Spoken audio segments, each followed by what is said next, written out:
À une semaine pile du début de la Coupe du Monde, la sélection néerlandaise pourrait voir un de ses joueurs phares rester sur la touche, Denzel Dumfries, aligné d'entrée contre l'Atalanta en Serie A. Ce dimanche, le latéral droit de 26 ans est sorti sur blessure et n'est pas allé au bout de son match.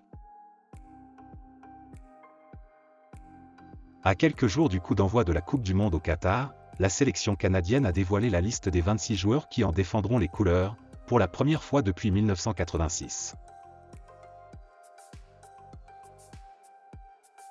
À une semaine de la Coupe du Monde, Neymar a accordé une interview à Globo et a confié qu'il n'était pas certain de prendre part à la Coupe du Monde 2026 avec la sélection brésilienne. Il a déclaré « Je vais jouer comme si c'était ma dernière, comme on se le dit avec mon père, vous devez jouer chaque match comme si c'était le dernier parce que vous ne savez pas ce que demain vous réserve. Je ne peux pas garantir que je jouerai une autre Coupe du Monde. »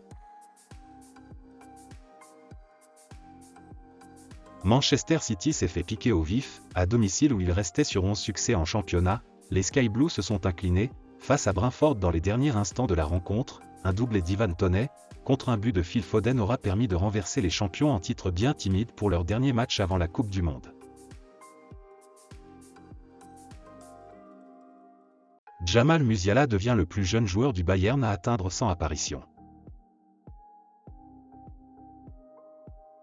Libre de tout contrat depuis son départ du Paris Saint-Germain, Mauricio Pochettino pourrait bientôt reprendre du service. Si l'on en croit les dernières informations du média The Telegraph, l'Argentin figurerait sur les tablettes de la fédération britannique. Il pourrait remplacer l'actuel sélectionneur, Gareth Southgate, qui pourrait être remplacé en cas de parcours décevant à la Coupe du Monde.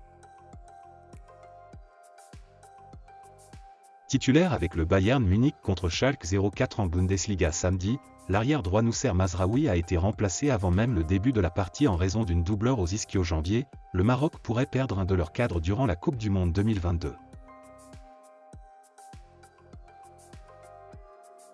L'OGC Nice vient d'annoncer la prolongation de Todibo jusqu'en 2027. Prêté par le FC Barcelone en février 2021, le défenseur central de 22 ans s'était définitivement installé à Nice l'été suivant.